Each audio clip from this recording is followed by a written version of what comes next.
నమస్తే, welcome to I news. నేను హిమ.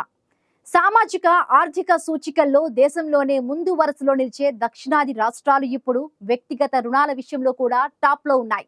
లోన్లు తీసుకోవడం, అప్పులు చేయడంలో ఏపీ, తెలంగాణలు ఫస్ట్, సెకండ్ ప్లేస్ లో ఉన్నాయి. ఇది ప్రగతికి సంకేతమా లేక ప్రమాద ఘంటికనా? ఏపీ, తెలంగాణ ప్రజల నెత్తిన పేరుకుపోతున్న ఈ అప్పుల కుప్పతో ఏం జరగబోతోంది? I news exclusive analysis.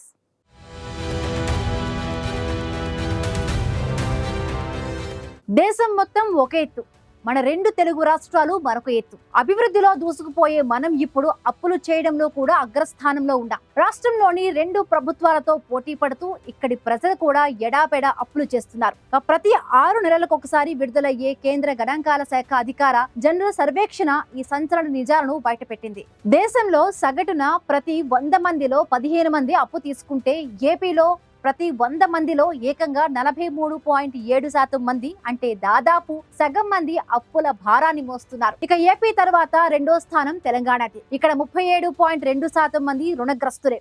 దేశ సగటుతో పోలిస్తే మన రాష్ట్రాల్లో అప్పులు తీసుకుంటున్న వారి సంఖ్య దాదాపు 3 రెట్లు అధికంగా ఉంది.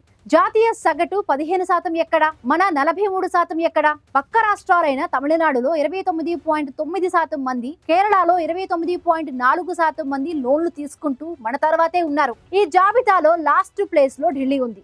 అక్కడ కేవలం 3.4% జనాలు మాత్రమే అప్పు తీసుకుంటున్నారంటే మనం ఏ లెవెల్లో అప్పులు అప్పారావుల్లాగా మారామో అర్థం చేసుకోవచ్చు. ఈ సర్వే కేవలం రాష్ట్రాల వారీగానే కాకుండా సామాజిక వర్గాలు, లింగం, ప్రాంతాల వారీగా కూడా అప్పుల తీరును విశ్లేషించింది. దీని ప్రకారం దేశంలో అప్పులు తీసుకుంటున్న వారిలో 16.6%తో బీసీలు అగ్రస్థానంలో ఉన్నారు.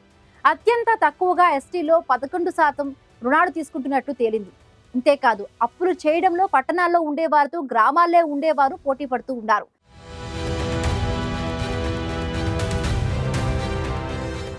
ఆసక్తికర విషయం ఏంటంటే మహిళల కంటే పురుషులు, అవివాహితులు కంటే వివాహితులు, పెద్ద కుటుంబాల కంటే చిన్న కుటుంబాల వారు ఎక్కువగా అప్పులు తీసుకుంటున్నట్లు సర్వేలో తేలింది. ఈ గణాంకాలు ఒకవైపు బ్యాంకులు, ఆర్థిక సంస్థలకు మన ప్రజలపై ఉన్న నమ్మకాన్ని చూపుతున్నాయని కొందరు నిపుణులు అంటుంటే, ఇది క్రమంగా ఆయా వ్యక్తుల అప్పుల ఊబిలోకి కూరుకుపోవడానికి సంకేతమని మరికొందరు ఆందోళన వ్యక్తం చేస్తున్నారు. దక్షిణాది రాష్ట్రాల ప్రజల తలసరి ఆదాయం ఎక్కువగా ఉండడంతో పాటు రుణాలను తిరిగి చెల్లించే సత్తా ఉన్నందున బ్యాంకులు, ఆర్థిక సంస్థలు మనల్ని నమ్మి అప్పులిస్తున్నాయని కొంతమంది ఆర్థికవేత్తలు చెబుతున్నారు. ఇది మన ఆర్థిక పరిపుష్టికి, మనపై బ్యాంకింగ్ వ్యవస్థకు ఉన్న నమ్మకానికి నిదర్శనమని పాజిటివ్ గా విశ్లేషిస్తూ ఉన్నారు.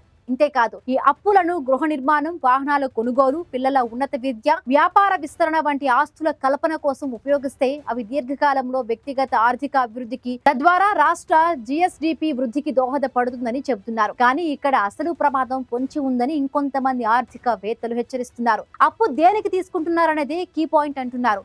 ఇళ్లు, భూమి, చదువులు, వ్యాపారం లాంటి ఆస్తుల కోసమా, లేక రోజువారీ ఖర్చులకా? పప్పు, ఉప్పు కొనడానికి, పండుగలు చేసుకోవడానికి, హాస్పిటల్ బిల్లులకు అప్పు చేయాల్సిన దుస్థితి ఉంటే అది ఖచ్చితంగా డేంజర్ సిచ్యువేషనే. ఎందుకంటే తీసుకున్న అప్పు ఉత్పాదకతకు కాకుండా వినియోగానికి అయితే అది మంచిది కాదు.